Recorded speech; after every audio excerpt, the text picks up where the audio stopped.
Just another day, another normal map of Europa Universalis IV. We can see Mann over here, which is interesting, but overall nothing super interesting to see. That is until you click the technology map and you notice that this isn't just any man, but Superman, if you will. Oh, brother, this guy stinks! You guys seem to really like the Max Tech Holland video, so let's make this a little bit of a series, why don't we? If this video gets at least 2,000 likes, we're gonna do Ulm next. So if you wanna see that, click the like button.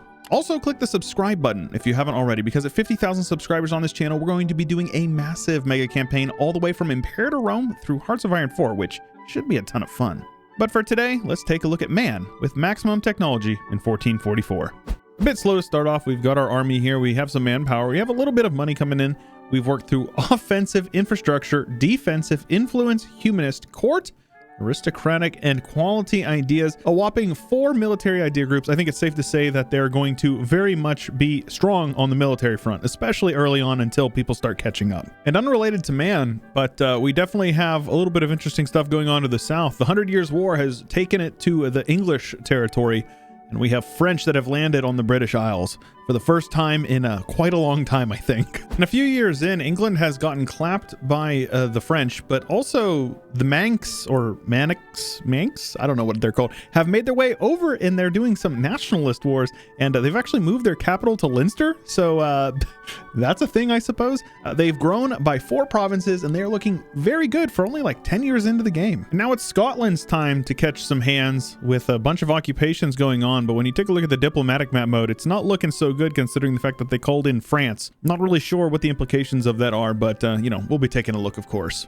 Oh my gosh, and the Mad Lads nationalist ward the crap out of Scotland, sending them up to Orkney. They're now a 1 province minor in Orkney, which is super funny. I love this. And with England getting over here on the Emerald Isle, I think it's only a matter of time before the borders start to move one way or the other, but you know, obviously we can kind of guess which way it's going to be going. The conquest for Mann continues with them taking over some land from Norway up here, as well as over here. They've even pushed into Norway proper, so we have Manx Scandinavia apparently. It's a nice adjective, I appreciate that. And unrelated, but for some reason, Aragon managed to get themselves a massive coalition by France, Milan, basically everybody in northern Italy and southern Germany, and they're at war with them, as well as getting attacked by Castile.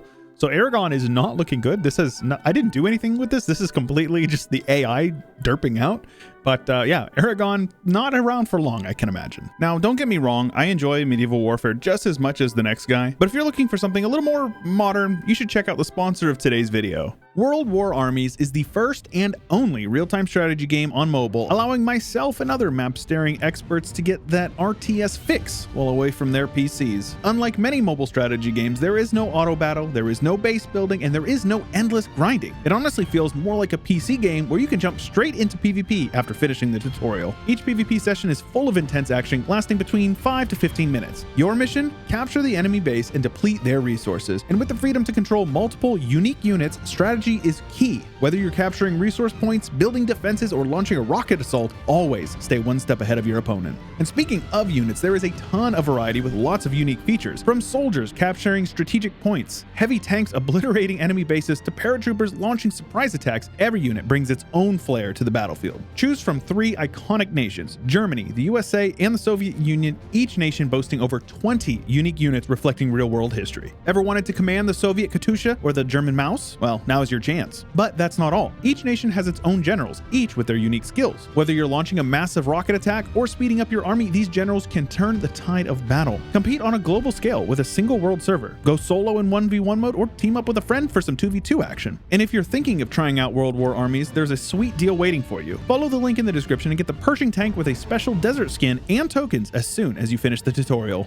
Support companies that support content you love. Check out World War Armies today. Man, I walked away for literally 10 minutes with the game running, and I come back and this is what Mann has done to England. Absolutely dismantled them, cut them straight down the middle, took all of the western portions of England as well as a couple of provinces over in Ireland. Ooh, the British have seen better days, and the Manx have never been stronger. And I imagine that once they start collecting more of the trade from this area, then their economy is really going to kickstart, and I imagine we're probably going to see them jump over into the mainland before too long. Meanwhile, Austria, having a heck of a game, got the personal union, as well as taking a ton of land over here, as well as a ton of land over here, and down even into bordering the Ottomans' lands. So The Ottomans are doing pretty good as well, working their way down into the Levant. So I imagine we're going to see some inevitable clashes of titans. At least I'm really hoping for it, because I've seen the Ottomans crumble the last few videos in a row.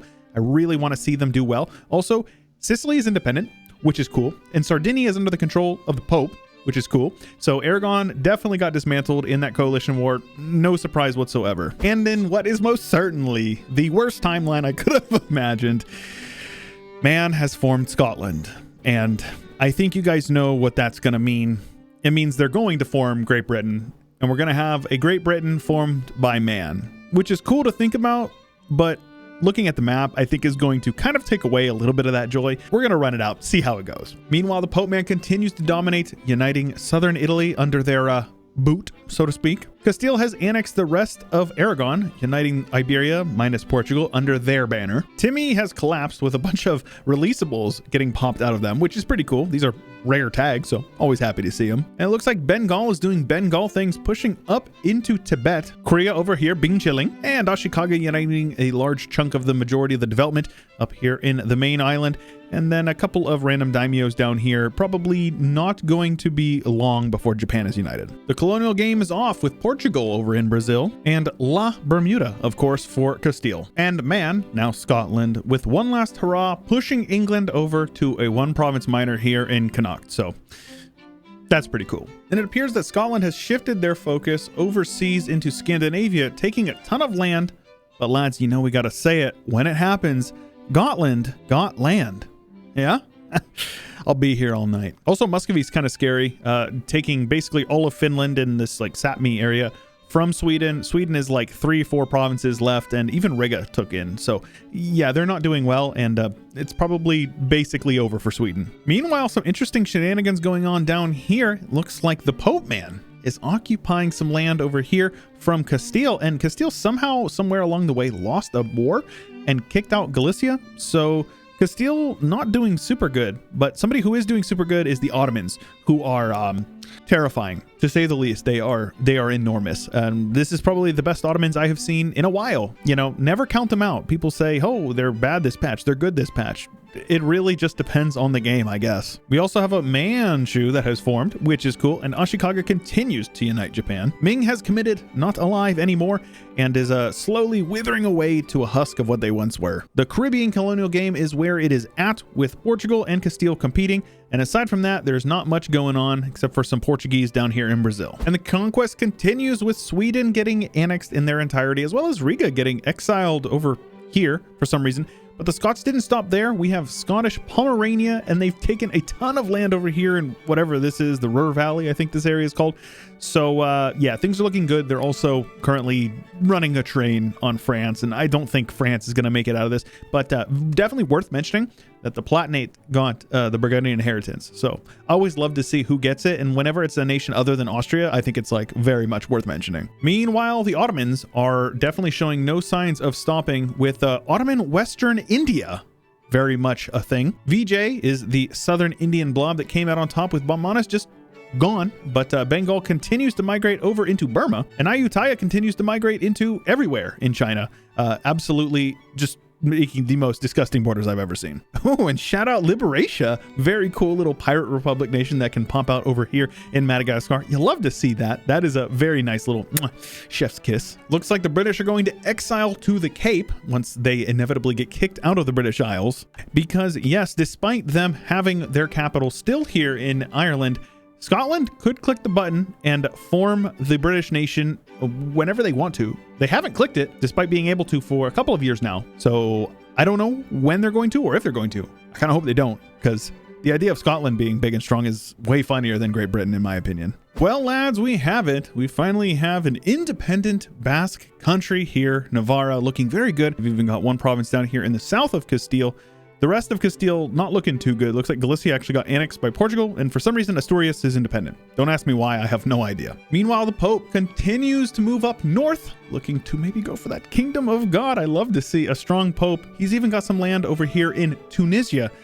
pushing over into Tripoli as well. So very good borders for the Pope. Well, maybe not good, but very interesting at least. Ottomans with some very aesthetic borders, I would say, all the way bordering Vienna and pushing all the way over here into like Bombay. Is this Bombay? I don't know. I feel kind of bad saying that, but yeah, all the way over here into Gujarat. Somehow Manchu got beat up on by Nivik, which is like a crappy native nation. And my friends, Korea has grown. 2 new provinces for Korea.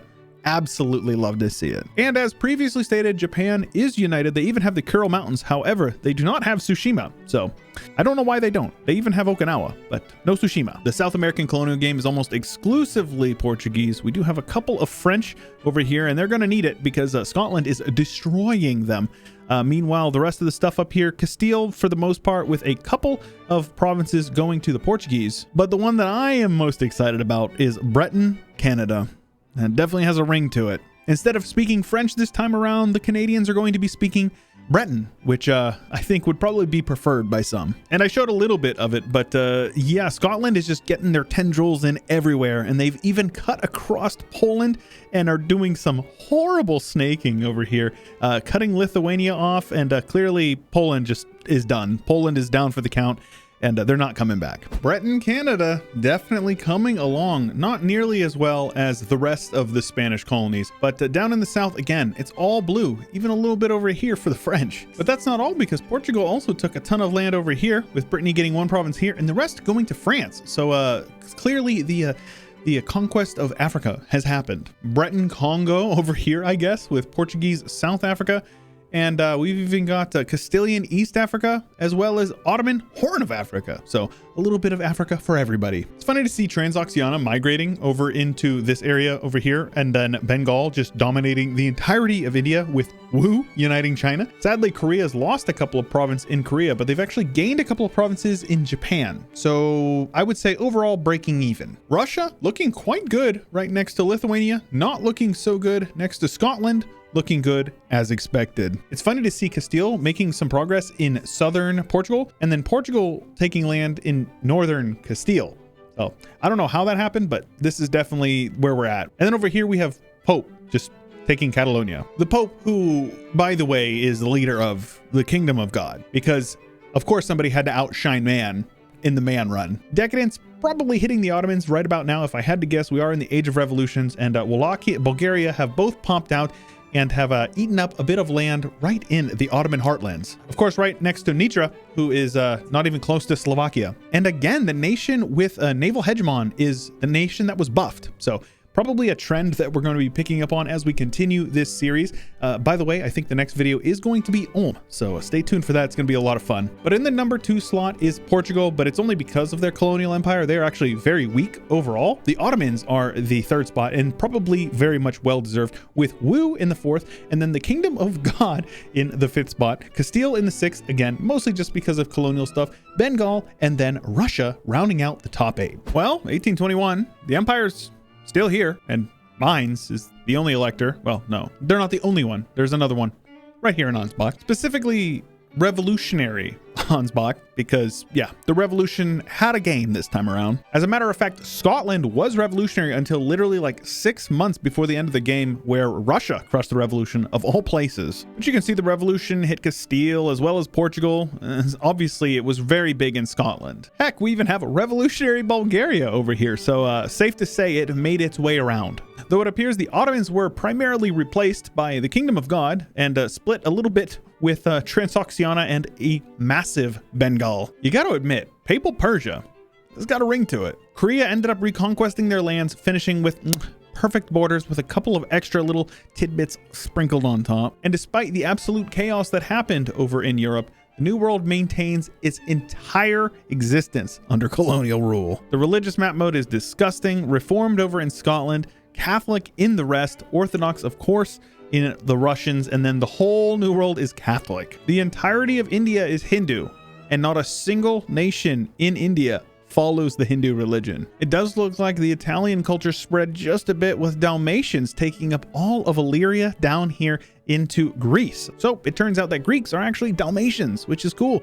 I actually know of at least 101 of them. And the Piedmontese spread over here into southern France. Aside from that, Catalan giving Aragonese a big hug over here. And aside from that, Europe is pretty boring from what I can see. Though it's safe to say that Azerbaijani is the superior culture of this region, with the Afghan and Persian having like one province each. And my worst nightmare has come to pass, and Brazilian is the culture of the entirety of South America, with Mexican and Castilian the entirety of North America for the most part, outside of Breton and Frisian, because of course the Dutch have to get their colonization in. I really hope you enjoyed this run. These sorts of videos are pretty easy for me to set up and they're really fun to watch through. And if you guys enjoyed it, make sure you leave a like on the video, subscribe if you haven't already, because like I said, at 50,000 subs, we're going to be doing that giant mega campaign all the way from Imperator through Hearts of Iron 4. I hope that you have had a wonderful day up to this point, and I hope that the rest of your day continues to be wonderful. Special thanks to Chio, Josh Kopczynski, Azure Rhino, Blonde Damon, Ian Powell, Cannon Fodder, Corbett Gaming, Anthony Grove, Isaiah, Saronska, Ricardo, Cobalt, Rex, Total Farce Frit, Nathan Albright, and many more. Thank you.